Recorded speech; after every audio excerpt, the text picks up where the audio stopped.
పార్టీకి సంబంధం లేదు అంటున్నారు, వ్యక్తిగత విషయాలు ఓకే. మీ రిలేషన్ అఫీషియలా అన్అఫీషియల్ అంటే ఏం చెప్తారు? ఇట్స్ ఆ కోర్టులో ఆర్డర్ వచ్చేంత వరకు కూడా ఇది అఫీషియల్ ఎలా అవుతుంది? కోర్టులో పిటిషన్స్ ఉన్నాయి, డివర్స్ పిటిషన్స్ ఉన్నాయి. దాని మీద కోర్టు జడ్జిమెంట్ ఇవ్వాలి. జడ్జిమెంట్ కోసం వెయిట్ చేస్తున్న వాళ్ళం.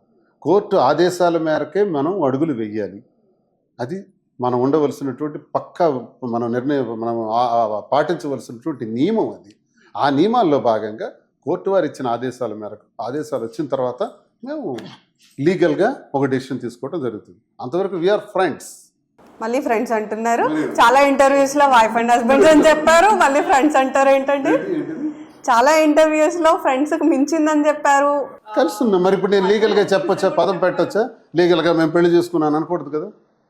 ఎందుకు? కోర్టులో మ్యాటర్ ఉంది కదా, కోర్టులో జడ్జిమెంట్ రావాలి కదా. మాధురి గారు, ఆయన ఫ్రెండ్ అంటే మీరు ఒప్పుకుంటారా? నేను ఒప్పుకోను. మీరేం చెప్తారు చెప్పండి. మీరు బోల్డ్ గా మాట్లాడతారు కదా. నేను ఆల్రెడీ చెప్పాను కదా వీఆర్ మ్యారీడ్ అని, దానికి నేను ఫ్రెండ్ అంటే నేను ఒప్పుకోను. అంటే లీగల్గా ఉంది కాబట్టి నేను అది యాక్సెప్ట్ చేయను.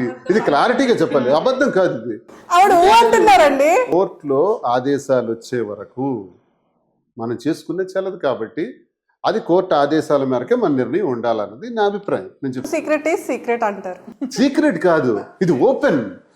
కోర్టులో జడ్జిమెంట్ వచ్చిన తర్వాత లీగల్ గా మేము ఇప్పుడే నేను ఇంటర్వ్యూ స్టార్టింగ్ అడిగాను, మీరు ఏ ఛానల్లో చెప్పుకోలేనివి చెప్పుకోవాలి అనుకున్నా చెప్పుకోలేనివి ఉంటే మా రాజ్ న్యూస్ ద్వారా చెప్పుకోండి అని.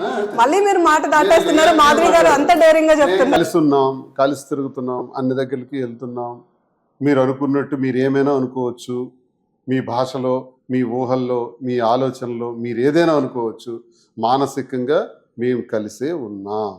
కానీ లీగల్గా ఒక కోర్టు ఆదేశాలు అంటూ ఉంటాయి కాబట్టి కోర్టు పరిధిలో మనం ఉండాలి అన్నది నేను ఒక లా స్టూడెంట్గా, ఒక లీగాలిటీగా మనం మాట్లాడుతున్నాం.